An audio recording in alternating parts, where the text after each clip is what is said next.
Hey, NFL and Falcons fans, welcome to another episode of NFL Jocks and Pigskins on the Atlanta Sports Unlimited channel. With Tom Pollen, Chris Mitherman behind the scenes with us today. I'm Dave Holcomb.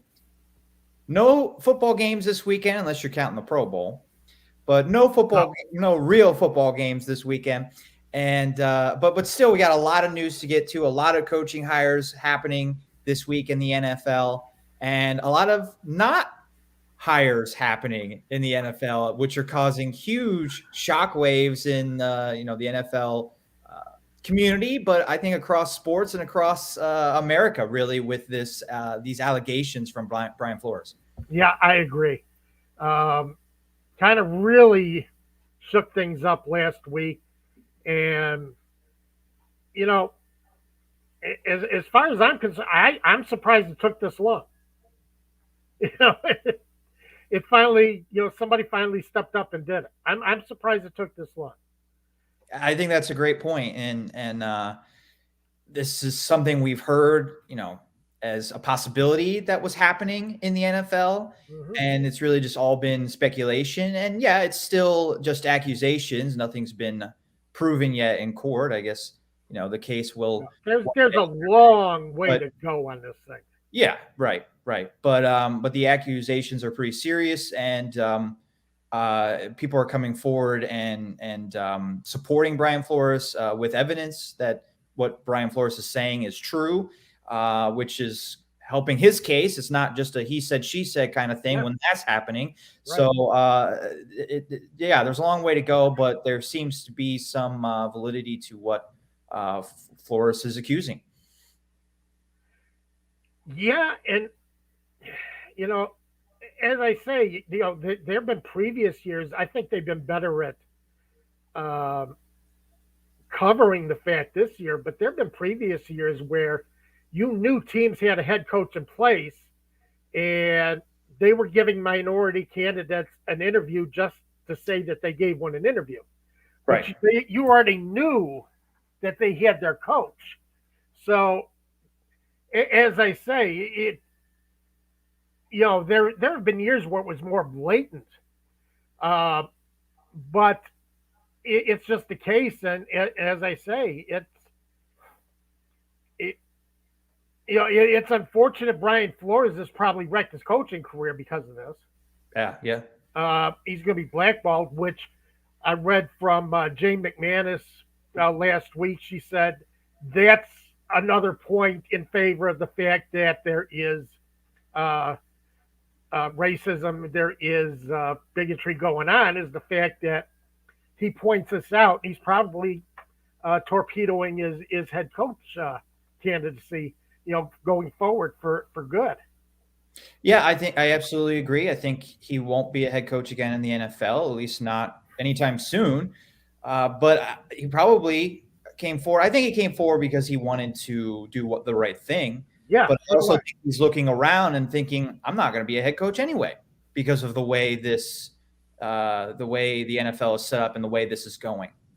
Yeah, the hell of it is, I thought he'd be one of the first ones hired. I know, me too. I really did. After what he did with the Miami Dolphins, I mean, the Dolphins suck all the hell, and he had that team. It's been a winning team 2 of his 3 years. Right. I really thought he was going to be one of the first ones to find another position. Again, that's just circumstantial evidence, really, but I think it's damning for a franchise like the Dolphins, who I'm looking at their records from the past, decade. One winning season from 2009 to 2018 before they hired Brian Flores, and a couple 8-8 seasons in there, but one season with more than 8 wins. And then Flores gets there. They start, I believe they were 0-8 to start his tenure. And then they win 5 games that season when they start 0-8. So they had a really strong finish second half of the year in 2019. Then 10-6 and 9-8, and he gets fired. He came close to the playoffs last year. You can't really blame him. 10-6 will normally get you there, but he just especially with it's hard to believe that 10-6 with the 7th playoff team did not get you into the playoffs. Yeah. There was a lot of depth and good teams in the AFC in 2020, and it's a shame that the Dolphins didn't make the playoffs that year. Right. It's a shame for Brian Flores because that would just further cement his the idea that he's being unfairly treated here if he took the team to the playoffs. But the playoff berth, we put too much emphasis sometimes on the playoff berth because he went 10-6 anyway. It does, whether or not he wins the tiebreaker or not to get that's that. Not easy to do. He still got 10 wins. Yes, right. That's not an easy thing to do in the NFL. So, but the thing is, let's remember, this is not all about Brian Flores. This is bringing a lot of,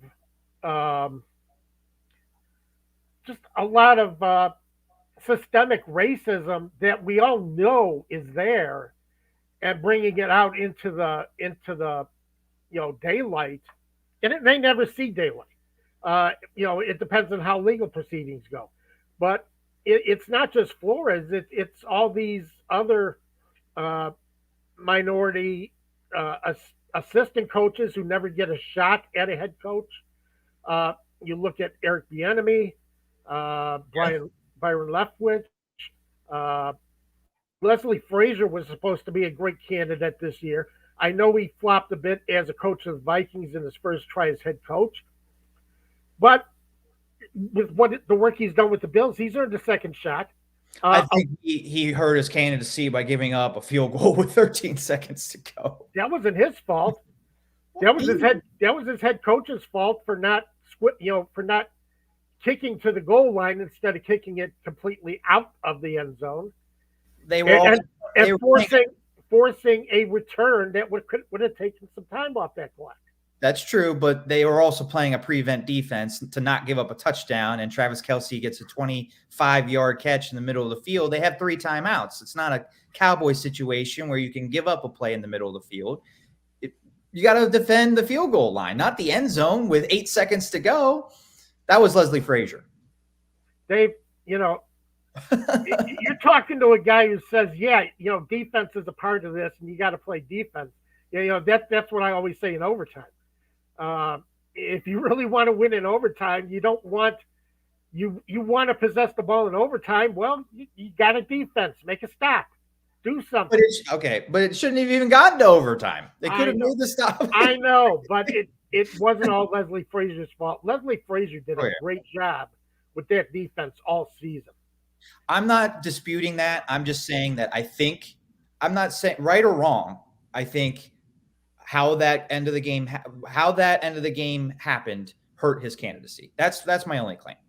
Well, right or wrong. Say the Super Bowl Eric Bieniemy's candidacy last year because of the way that the Chiefs got shut down in the Super Bowl.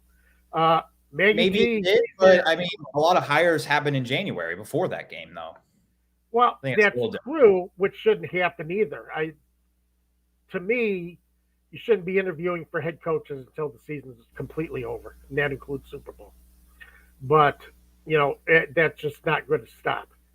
But, are you going to say that,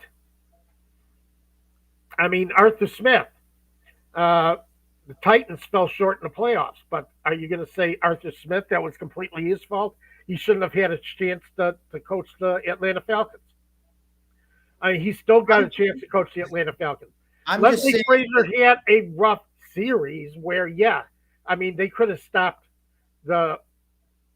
they should have did more in that 13 seconds to stop the Chiefs. I'm not saying they shouldn't, but that doesn't make Leslie Frazier any less of a valid candidate for one of the head coaching positions. I don't really disagree with you. I'm just and Arthur Smith is not. That's not an apples to apples comparison. Arthur Smith wasn't in a situation where he could have won the game in the last minute and flubbed. Arthur Smith's, they weren't even in the game. So I don't know. I think that people just chalk that up to, okay, they had a bad game. Whatever, was it Smith? Was it the defense? Was it Ryan Tannehill off that day? Whatever. But with Leslie Frazier, he was in a situation where the defense could send the Bills to the AFC Championship game, and his defense didn't come through. And right or wrong, All right. I think some people, I'm not saying me, I'm saying some people have looked at that and that hurt his candidacy. Probably shouldn't have. So is it hurting Eric Bieniemy's candidacy because of the way the Chiefs finished their season the last 2 years? Well, I don't think that's the case because he wasn't he like we already know that the Vikings want the Rams offensive coordinator before the Super Bowl has even started. If somebody wanted Eric Bieniemy, that hire would have happened before that game against Tampa Bay last year. But nobody wanted Eric Bieniemy, and I think the question is why. Why? Yeah. Because he's been one of the best offensive coordinators in the league for 3 or 4 years now. I know. And normally somebody with Bieniemy's bona fides, a guy with his background, is going to get his chance at a head coach. He's earned his shot. Now, I don't know why he's not getting it. I know a lot of people were talking up Byron Leftwich, and I think he'd be a fantastic candidate as head coach. But for some reason, they get interviewed, but they don't go any farther. So, hey Maggie, Matt Mike, he has a comment here. Yes, I'm stepping on Maggie's comment there. Maggie says hi Maggie. Mad Mike, it's Travis. Always great to see Maggie. Yep, absolutely. And Mad Mike hasn't received an interview. The number one defense in the league. Come on, that's nonsense, unacceptable. He's talking about Leslie Frazier there. Yeah, he's talking about Leslie Frazier. You're talking about a lot of people. You're talking about Eric Bieniemy. Has Eric Bieniemy had any interviews this year? I don't think Bieniemy has. I know that's not who you're talking about because Bieniemy doesn't coach defense, but you could just put in the word here. Look at that comment again. You could put in the word offense for defense. And I guess the Chiefs weren't technically the number one offense this year, but they're obviously one of the top offenses. And Matt Mike could be talking about Eric Bieniemy there. Yeah, Matt Mike answers my question. He says Eric has not. Right. He's not been interviewed at all. And he's supposed to be one of the most respected, one of the best assistant coaches in the league. And you got guys who are getting second shots as a head coach candidate before Eric Bieniemy actually gets an interview. I mean, you've had Doug Peterson has got a job now as coach of the Jacksonville Jaguars. Yeah. All right. And my mind is going blank right now, but I'm just looking at some of the hires, and now I do give the Bears credit. The Bears actually hired a minority general manager, so at least, right. They want that right. Which isn't as big of a conversation, but is also a problem in the league. There are not very many minority general managers. No. So you got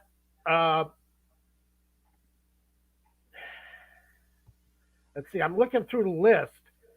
Brian Daboll. Okay, I'm not going to argue with Brian Daboll.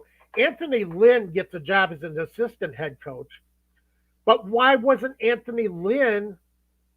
He did pretty well with the Chargers over the course of his career. I mean, the Chargers didn't win, but I think they made the playoffs once. But Anthony Lynn had that team in the playoff race every year, and he's been hired as assistant head coach of the 49ers. But why doesn't he get an interview as a head coach somewhere?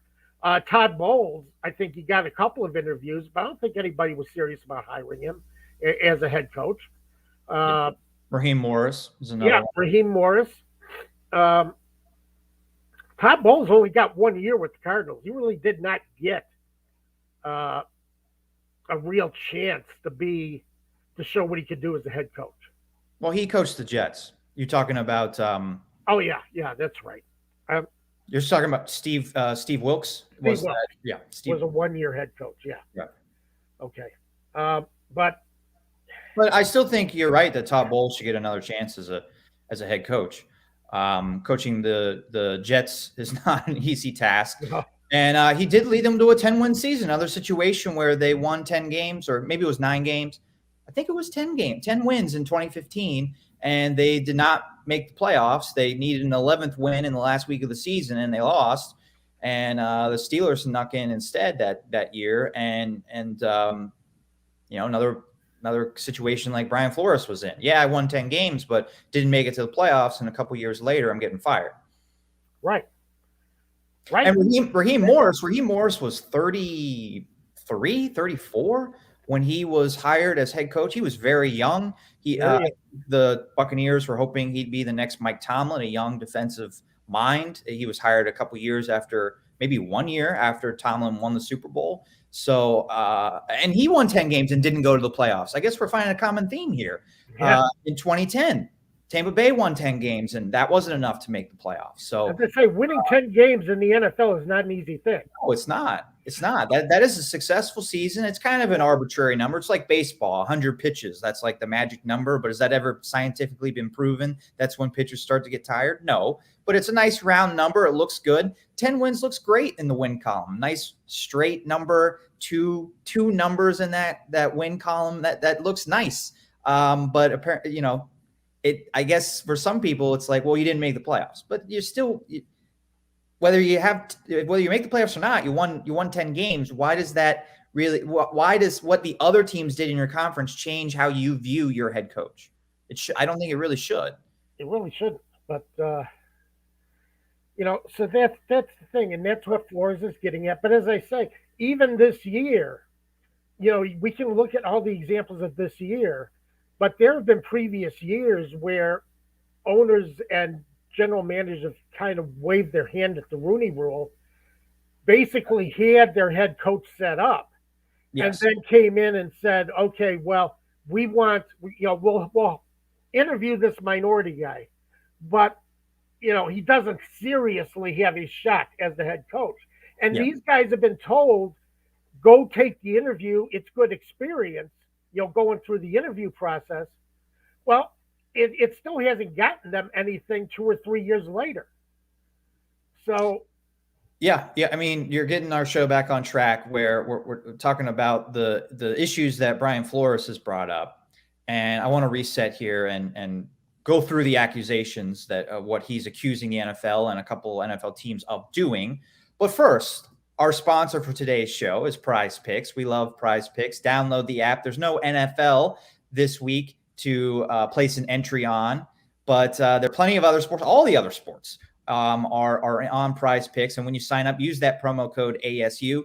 You get a 100% match up to $100 on your first deposit. So if you want to put down $100, you get $100 back. That's right. If you want to start a little bit smaller, $10, $20, you'll get $20 free. Whatever you put down, you get back when you use that promo code ASU. Download Prize Picks in your app store, whatever Android, Apple, whatever you prefer. That's right. And you can use it on any sport, make your picks, go over under and see how you do. As I say, it's fun, it's frustrating, it's everything you'd want out of sports.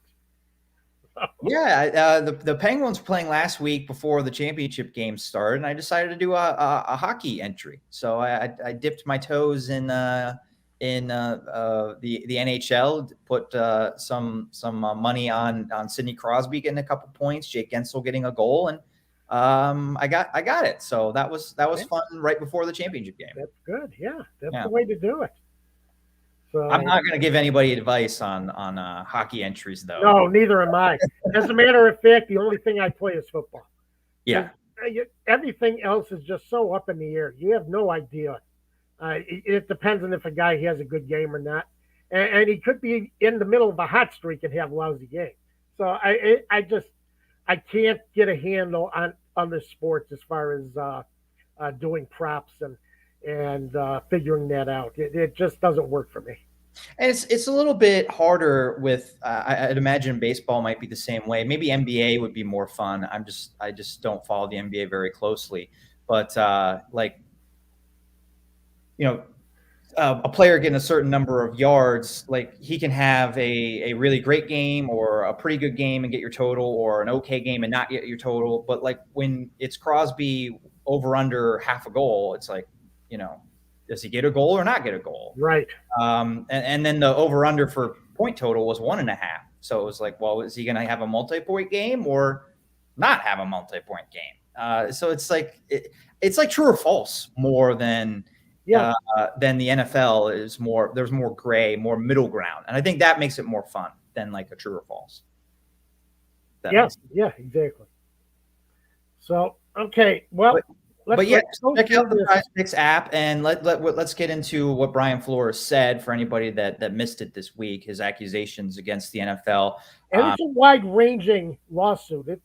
There's a lot of accusations he's making. Yes, he's suing the NFL and the New York Giants, the Miami Dolphins, and the Denver Broncos. Correct, the Denver Broncos have been looped in with two teams as well. I believe what he's accusing John Elway of is showing up to an interview intoxicated.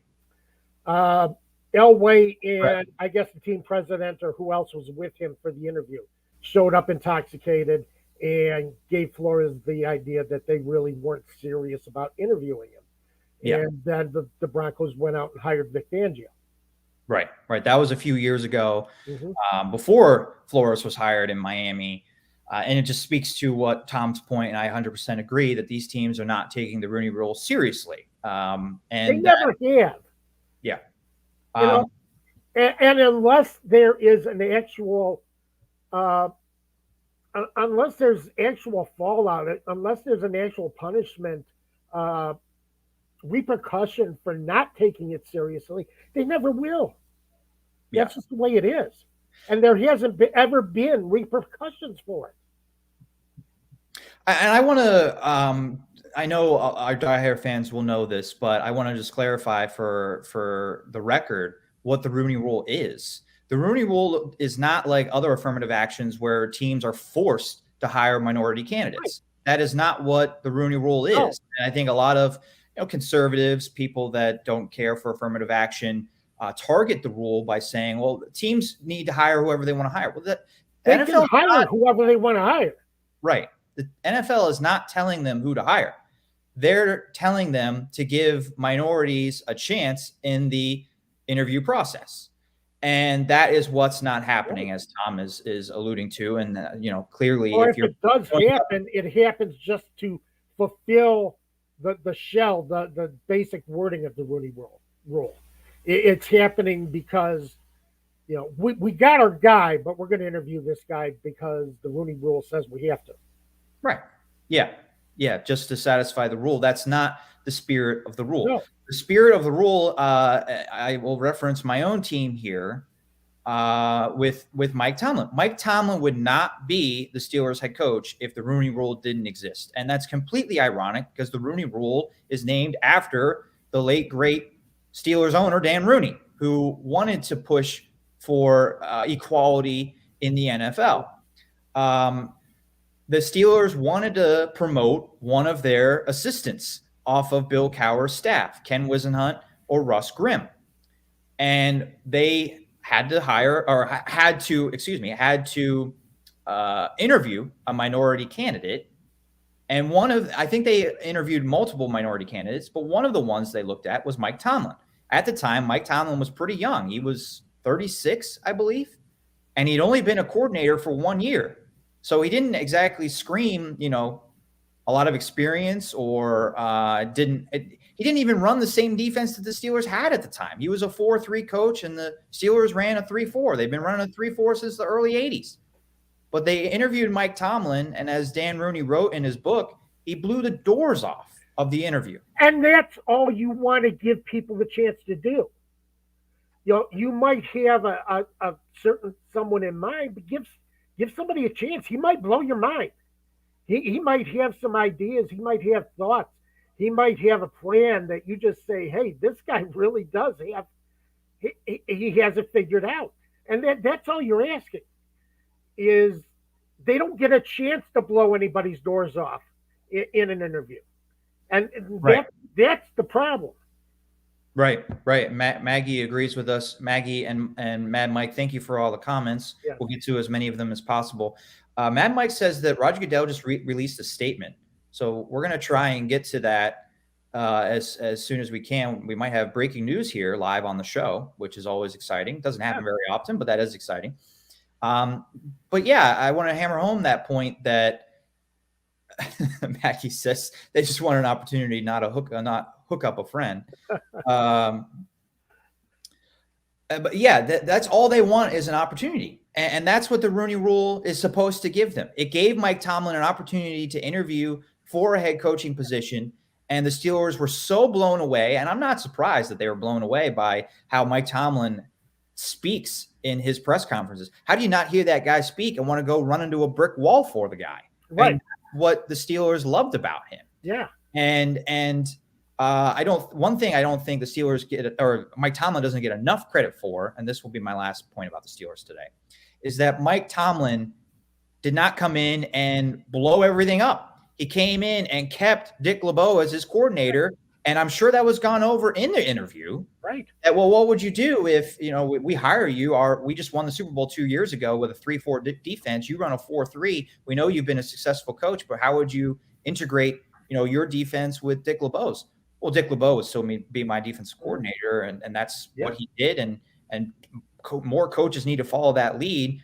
Mike Munchak, one of the best offensive line coaches in the league in Denver, one of the things they were doing well was offensive line. Nathaniel Hackett arrives. He wants his own offensive lineman, a line coach. I don't get it. I don't understand coaches that you bring it up all the time, need to be the smartest man in the room, need to be the guy that gets all the credit, has to be my staff, my way, my system. That doesn't work. It really does not work when you have that approach. We'll see if Nathaniel Hackett's offensive line is good in his system. But he had a great offensive line coach, and he's letting him go, and that's not the way to do it. But anyway, back to Brian Flores. Do you have that? I have it.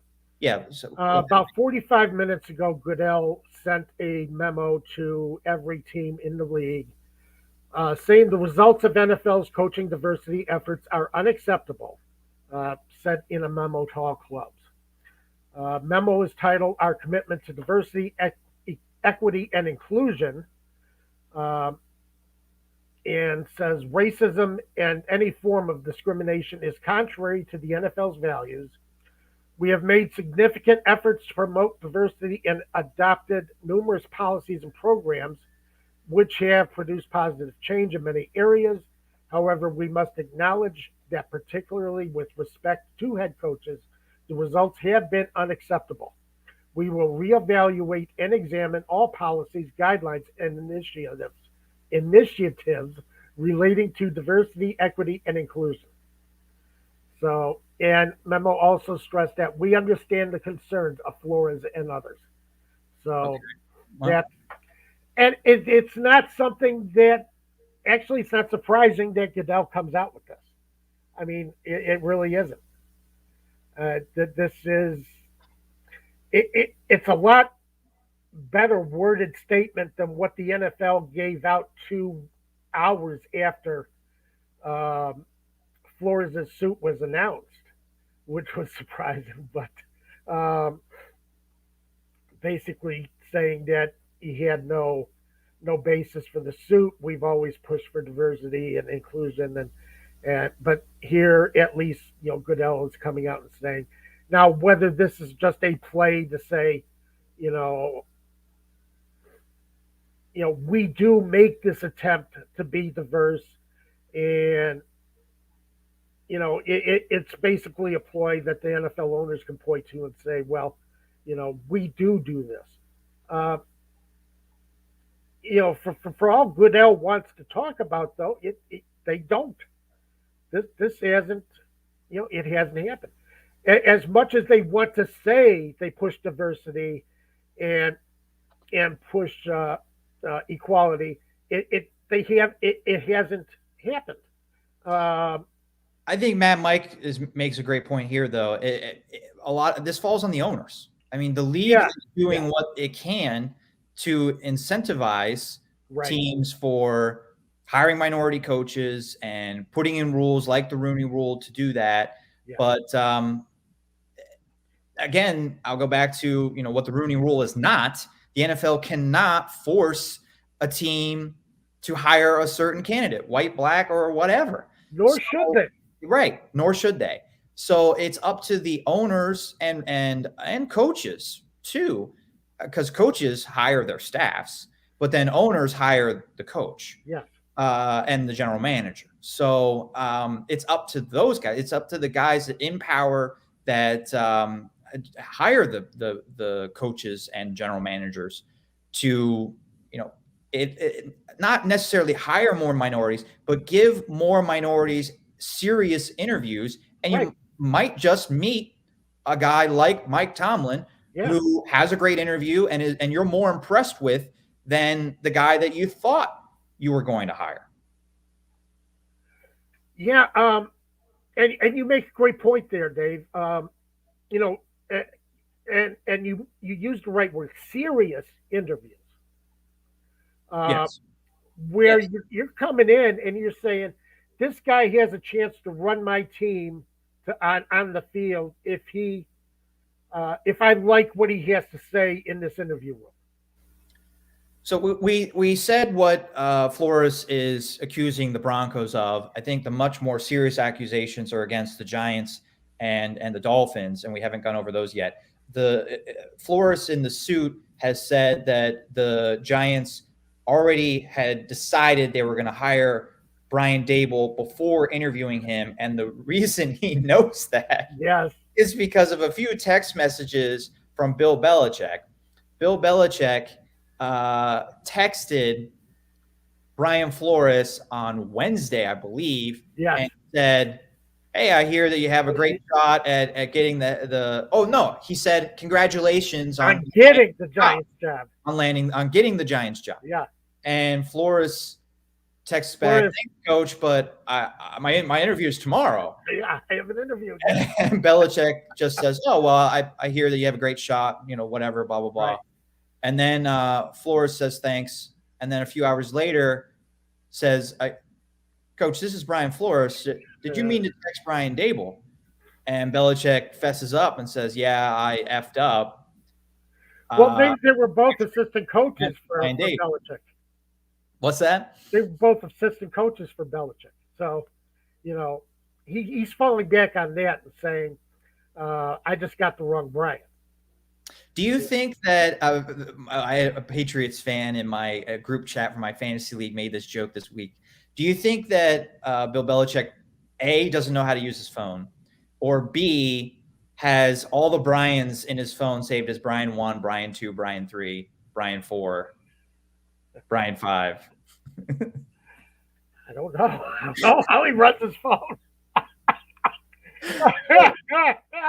Or I guess option C, if you're a conspiracy theorist, Belichick has lost 3 Super Bowls in his career. 2 of them were to the New York Giants. Did he on purpose text Brian Flores pretending, or did he text Brian Flores and kind of reveal this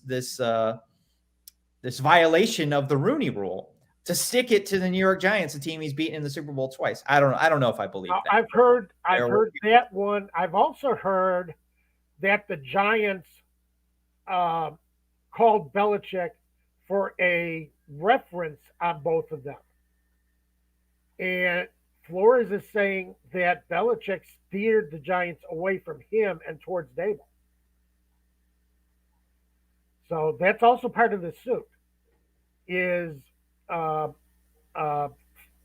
Flores is saying that Belichick actually played a bigger part in steering the job away from him than.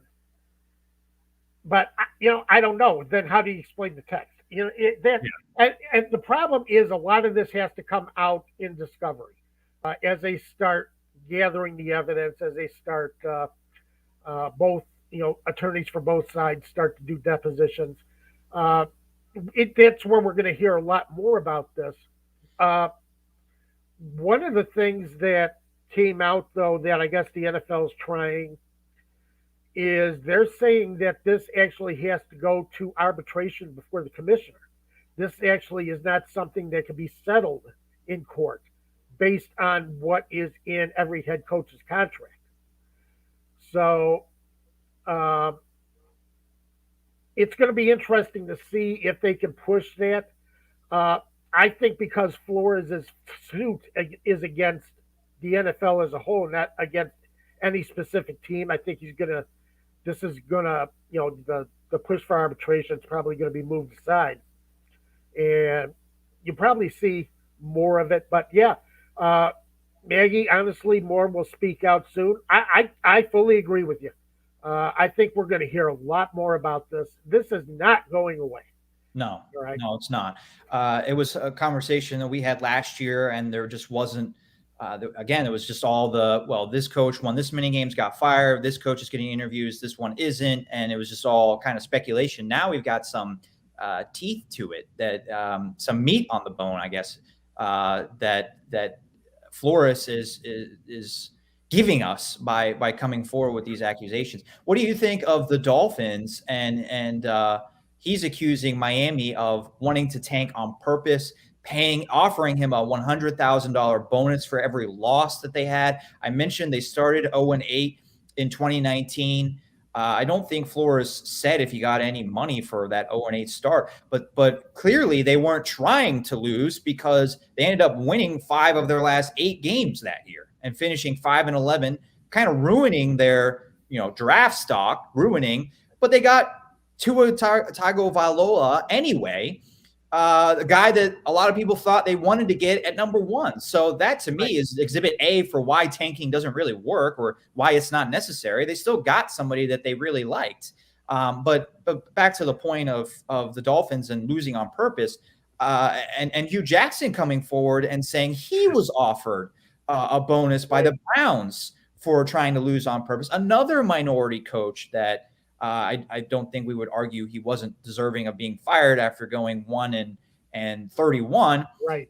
But the losing on purpose thing, I mean, that is the racial discrimination is obviously a bad look for the league. Tanking on purpose and offering bonuses to lose arguably is just as bad, because you can't. The fans want to believe that these games are, obviously true competition. You can't have teams publicly claiming, or coaches publicly claiming, that their owners want to lose. And to Flores' credit, he said he walked out. He stormed out of the office. He wasn't interested. And the problem is they say they have a witness who heard this. Now, nobody is coming out and saying who, but there is supposedly a witness who heard this offer being made. So it's going to be interesting to see, again, as this goes forward, how this stands up. One of the things that I've always had a problem with, as far as gambling being more involved in the league, and gambling companies being more involved in the league, is you never know when there's going to be influence over a game.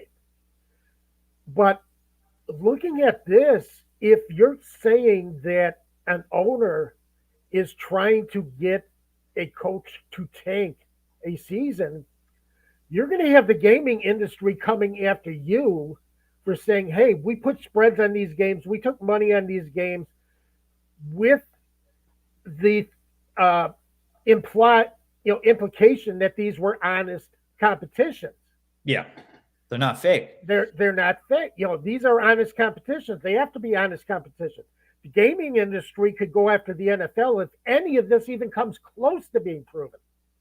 For the fact that, we have partnered with you, and gaming and the NFL are just, you can't go they're they're tied together permanently. But the fact that if you got a coach or you have an owner who's saying tank, and on the quiet you have a coach that's saying yes, then the gambling industry is going to come after you for losses, because again, you're committing fraud. It really is. And it's going to be interesting to see how that plays out, because we haven't heard their version of it yet. The gambling industry's Yeah, version. I think they're sitting back to wait and see how this plays out. Yeah. Yeah. I think that the Dolphins are in hot water with that. Yeah.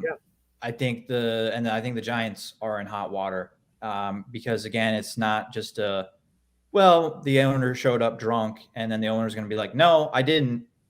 What are you going to do? Well, that's what Elway said. Elway said, no, I wasn't. Right. You know? Right. So were there witnesses to that? Maybe. I don't know. But Well, if you're in a restaurant, I would assume he got witnesses. But again, that all comes out in discovery as you start investigating. yeah. But I can see the text messages. I can see the date that the text message was sent. Yep. And the Giants can say, well, Bill Belichick doesn't speak on behalf of the New York Giants. Well, all right, investigate into, what was discussed, I guess, behind the scenes for the Giants and how serious was that interview between them and Brian Flores. And I think you're going to find that this was a violation of the Rooney Rule. I think I think there's weight to Flores' accusations. I'm not a lawyer, and we'll see how this plays out. But I am at this point. I believe Flores. Yeah, I do. But as I say, based on everything we've seen over the years, you can't say that the NFL is not complicit in keeping opportunities for minorities, keeping them shut down. Keeping the door closed. We've seen it. Nobody's officially said that they've done it, but I mean, you don't have to tell me. I can link the little bits of circumstantial evidence that say that this happens, and as I said at the top, I'm surprised it took this long. Yeah, I think that's a great point. We have I think, first-time commenter from No None, and he's making the point about NFL teams need to be forced to change, and he's in favor of having rules where they are forced to not just interview but hire minorities. No None. Can you kind of give us a proposal? How would that look? Because I think that's complicated. I don't know how you would force someone to do something for their business. And I agree with you that change does not happen until you're forced to change. Right. But if there are ramifications for the Giants for violating the Rooney Rule, and if there are maybe punishment for the Broncos if John Elway didn't take that interview seriously, and if the NFL comes down on the Dolphins for wronging Brian Flores as well, isn't that a way we can force change? That there's a punishment if the Rooney Rule is not taken seriously? I think there's enough. Tom and I have mentioned all of the minority candidates that we think should be taken seriously as candidates. I think they can prove that they deserve a spot if given a chance. That's why I would say we don't have to have a rule that says minorities have to be hired. Just give them the chance, and I think they will prove to be just as good as the white coaches. Well, again, you made the point earlier. It's got to be a serious interview. You have to go in saying, okay, I have these 3 or 4 candidates, and I am going to give every candidate the same opportunity to win this job. Then I think you're making progress. I think we're doing something here. The problem is these minority interviews have not been serious. Right. And that's what the Rooney Rule was supposed to help fix, but there have been no ramifications because these interviews have not been serious. Right. And that's the problem, is no ramifications from the NFL. And no matter what Goodell wants to say in a statement, he's still not bringing the weight of the league down on the owners. One of the best examples in recent years, I think, of the violation of the Rooney Rule was the Raiders hiring John Gruden again. Yeah. And look how that turned out. Well, I'm not even going there. I thought that So was a lousy hire to begin with, and it turned out even worse. it was, and I thought it was an okay hire at the time. I wish they would have hired, or I wish they would have looked at least a few other candidates and satisfied the Rooney Rule seriously. But I guess if they would have done a little bit of digging, they would have found out that John Gruden is not the person that you want to hire. But that didn't come out until a few years later. But And it took another investigation for that to come right, out. yeah. Another investigation that they're still trying to keep secret, but Congress is trying to step in and release more of the information that's come out of that investigation. That brings up other news in the NFL. Washington has a new name. Yeah. And I don't think you're a huge fan of the new name, from what I gathered. No. I wanted it to be the Washington Generals. I really wanted it to be the Generals. And for those of you who are kind of young out there, the Generals are the team that travel with the Harlem Globetrotters and kind of exist to be beaten by the Harlem Globetrotters every night. I really wanted it to be the Generals. And I think that's probably why it's not. They didn't want to be associated with that. But, the Commanders just, it's kind of like the Cleveland Guardians. I'm not impressed. And go commies. Yeah, Larry Orange, a lot of people have been saying that. So, it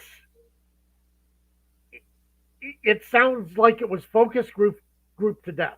Like they put a series of names in front of a bunch of focus groups, a bunch of people saying which one resonates with you the most. It's the marketing department going wild. Being given carte blanche to do whatever they want. And this is the one they came up with. Yeah, it's how they want to be known. That's how they want to be known. I don't think it's a very impressive name. So, I like the Guardians. At least the Guardians has a significance to Cleveland with the statues on one of the bridges in the city. Does Commanders have any affiliation with the city of Washington other than it's the nation's capital and there's nation's capital, and it's filled with military commanders. That's about it. All right, I guess. I guess that's about it. I mean that's how about that's all I can think of. Would Washington Senators have been better? Washington House of Representatives. The Senators were a bad baseball team for a long time. I don't think the Senators would have worked out very well.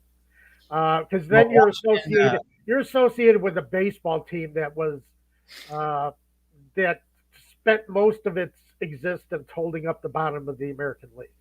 So it wasn't going to happen. How about Washington House of Representatives? Nope. No. Too unwieldy. If you wanted to go with Admirals, Washington Admirals, Washington. I don't know. I guess I like football team. Actually, I thought that was a throwback. I thought that was a throwback name. I really liked Washington football team. That said it all. I think I like this. It's the Washington Lobby.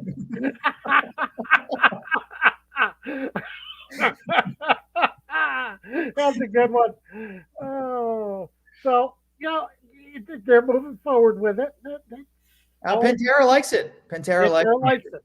Okay, I know there are some who like it, and I think team names have become very unimaginative lately, and that's the thing. I think marketing departments of sports leagues and marketing departments of the shoe manufacturers have done too much to influence team names and have really not done very well. The names are not very imaginative anymore. They don't mean anything. How about Kraken? That was one of the new names. Kraken. I like that one though. That's a good one. Yeah, I like that. That showed imagination. Okay. that really showed imagination. I like that one. Okay. So Trying to think of other names that are new. Golden Knights. That's kind of been repeated. yeah, I would say at least with Guardians and Commanders, there are no other Commanders true. in professional sports, and I think that's one of the things I like about it. Yes, release the Right. crack. I like You have release the. I mean, you've got your team slogan it right in there. It's perfect. So I like Kraken, but you got all these animals that really have gone underrepresented in sports, and I think they ought to file suit, class action suit, saying that we deserve we deserve more more recognition, consideration with yeah, more consideration for team nicknames like the manatees or um, the news or how about porcupines, porcupines. I love porcupines. Hey, that's great. You know, the Washington, koalas, huh? koalas, Koalas, yeah, yeah. Pandas, kangaroos. kangaroos. I'm just thinking of animals in Australia, basically. Yeah, you got that Australian. Oh God. The Sharks. Well, there's the Sharks in hockey, but that's a good nickname. Yeah, Sharks is a good nickname. I like that. Sharks was a very good nickname. See, How about the Washington Pigs? Stick with the Hogs. uh, No, that doesn't work. no. No, it doesn't work. Uh, so as I say, it's what they want to move forward with. So more power to them, and let's go, you Commanders. Except they can't. Uh, they can't. Uh, I think Mad Mike is onto something. Washington Hogs. Washington Hogs. There you go. Because of the offensive line. Yeah. Right. Yeah. The Hogs. Yeah. That's what I was saying with the Pigs. Oh, okay. Hogs is better. Washington Hogs. Yeah. Dave is in my head. Oh, oh God, love it when Mad Mike's around. Yeah. So, Thanks everyone for all the comments today. Keep them flowing in. We yeah, love it. absolutely. Follow us during the week on Twitter at TJ Pollen at DM Holcomb. Today's video brought to you by Prize Picks. No NFL games this week, but you can play other sports on Prize Picks. When you sign up, use the promo code ASU. That gets you a 100% match up to $100 on your first deposit. Check out Prize Picks in your Apple Store. I was going to say Apple Store for me, but what's the Google Play? Is that what Google Play? Google Play? Wherever you download your apps, check out Prize Picks and get started today with the promo code ASU. Yep. We've got a few minutes left in the show today. Let's go over some of the coaching hires that have happened and kind of just give a brief reaction to them if you want, Tom. I was hoping we could get to the Hall of Fame candidates. Or do you want to do that instead? Okay, let's go over the Hall of Fame candidates because Thursday the 2022 class for the Hall of Fame is going to be announced. Right. And I wasn't sure if you go to my site www.footballatoz.com, you're going to be seeing my article by the end of the weekend, giving my predictions for who's going to be, who's going in, who's not going in. And the problem with the Hall of Fame is you only got 5 spots. And you got 15 nominees on the finalist list. Yeah. So it's always difficult to come in with who's going to make. So, but I don't know. Who do you think, Dave? Who's on your list so far? Oh, you're putting me on the spot. Yes, I am. Tell me, I haven't really looked at it, to be honest. Who is name the top 10 candidates, I guess. Well, for me and the audience. The new candidates are Andre Johnson, who is wide receiver for the Texans. Right. DeMarcus Ware, defensive linebacker. Patrick Willis, linebacker. And see, I love Patrick Willis. I think Patrick Willis definitely should go in the Hall of Fame. I don't think he will. The selection committee does not like players who retire early, and he retired early. He did. He did. And I really think, he should go in. Willie Anderson, offensive tackle for the Bengals. Bryant Young, defensive end, defensive tackle for the 49ers. These are all the new ones. Then you have Leroy Butler from the Packers, Sam Mills, Carolina. Those guys, I don't think so. Another guy I think is worthy is Tony Buscelli. I'm Oh, getting yeah. sick of Tony Buscelli sitting on the outside looking in.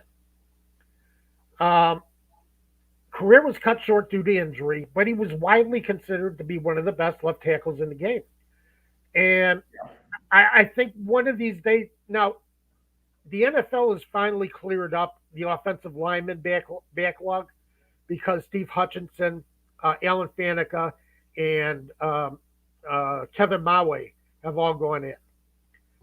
Buscelli needs to go in this year. Um, Again, he needs to get that Gale Sayers, Terrell Davis exemption, where, you know, just because they had a short career doesn't mean they weren't incredible and outstanding during that career. So I think he really needs to go in this year. Um, I'm saying I think Zach Thomas has got to go in at some point. Uh, but the tough thing right now is um, Torrey Holt. You got three receivers. You got Torrey Holt, you got Reggie Wayne, and you have Andre Johnson. And the problem is Torrey Holt and Andre Johnson really, actually, all three deserve Hall of Fame induction. Right. But the selection committee, again, has a problem against putting in more than one wide receiver at a time. Well, when I you think only got 5 players, yeah, you know, it's tough. it's hard to put in more than one guy from any position, really. Yeah. Uh, And I've so, got a question for you on that grounds when we finish up here. okay, but the thing is, Torrey Holt, the problem with him is Isaac Bruce went into the Hall. Torrey Holt was actually the better receiver on that greatest uh, greatest show on turf team.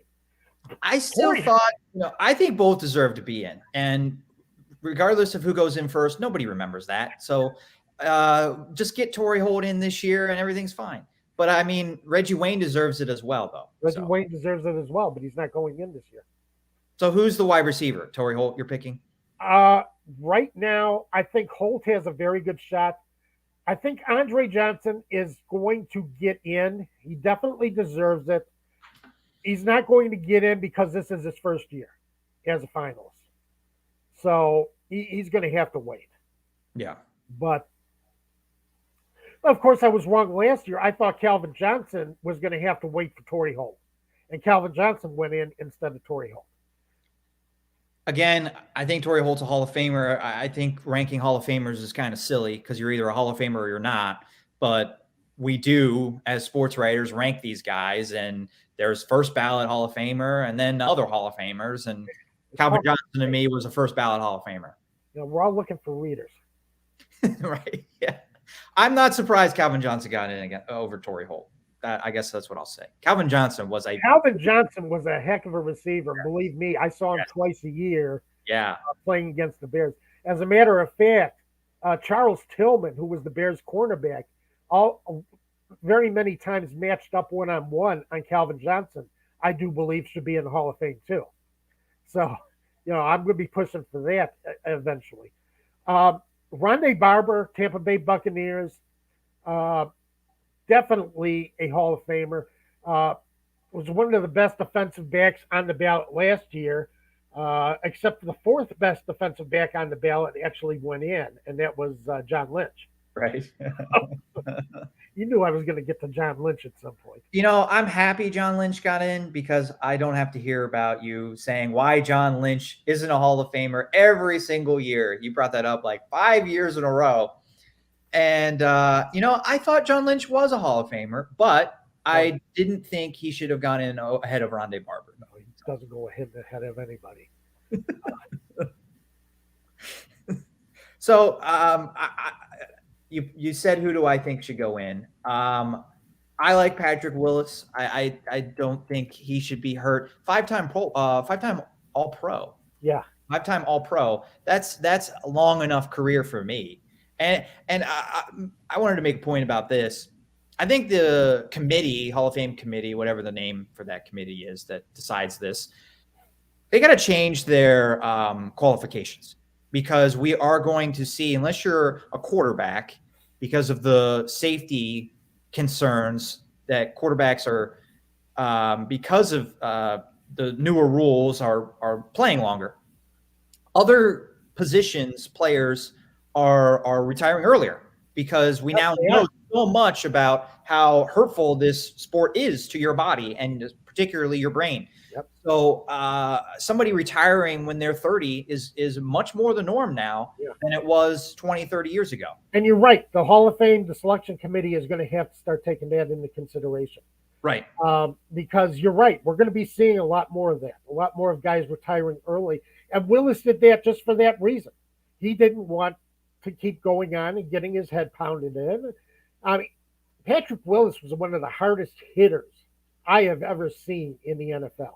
Yeah. Period. Patrick Willis rates up there with all the great names in NFL history as a linebacker, in my opinion. Yeah. So, but again, it's taken him a long time to get to the finalist list because he retired early. And that's been a problem. I think Richard Seymour also needs to go in, defensive end, defensive tackle for the Patriots. His problem is he was too versatile.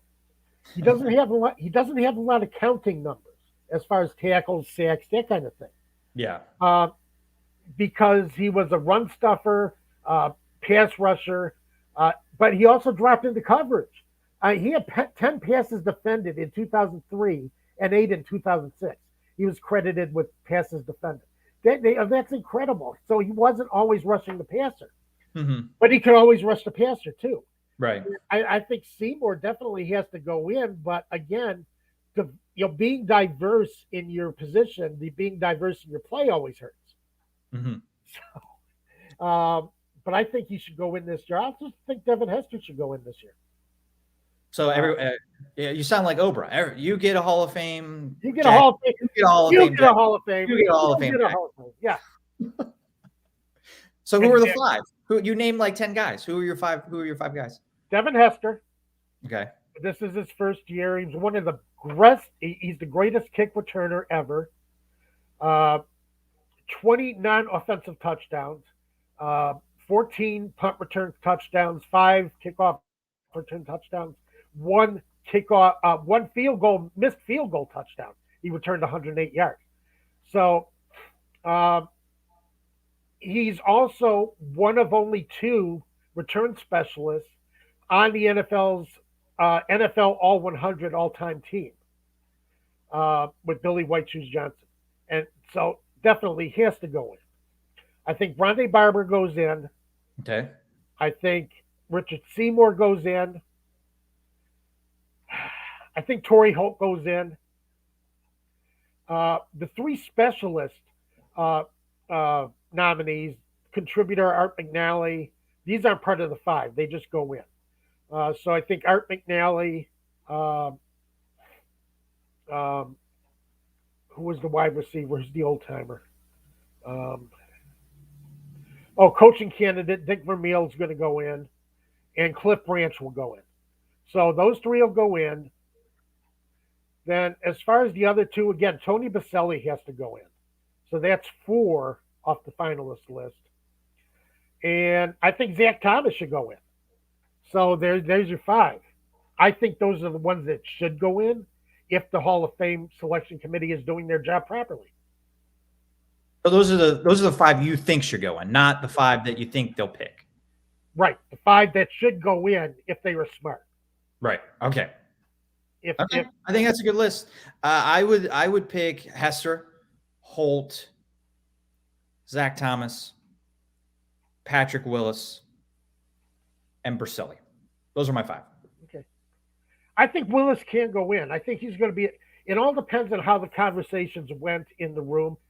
Sometimes these conversations, you don't know what criteria they weigh. which is why you can get surprised sometimes. Um, as I said, I was surprised last year because Calvin Johnson went in early. Calvin Johnson was another player who kind of retired early, and I thought he was going to be penalized for that, but he went in. He went in. Yeah. Uh, so I always come up with the ones I think are going in, who should go in. Then I have the ones who can go in depending on how the conversation goes. So there's another three or four of those. Okay. And then, the others, well, you know, better luck next year. Right. Yeah. I'll kill your candidacy again in another year. The sad thing is, I mean, these 15 finalists, they probably all should go in, and maybe they all eventually will. But it's tough. It's tough getting in when they only let 5 guys in every year. It really is. So that is. It's a tough thing, but it shouldn't be easy getting into the Hall of Fame. that's true. You got that too. Yeah, that's true. It should not be an easy thing, but that's.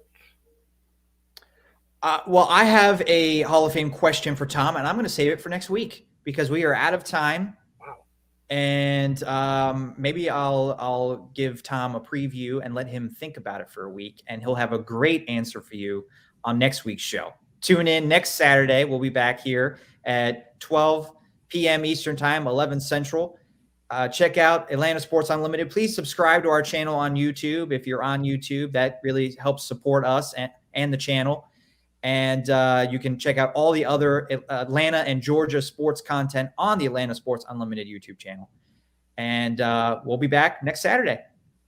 Yeah, have a great week.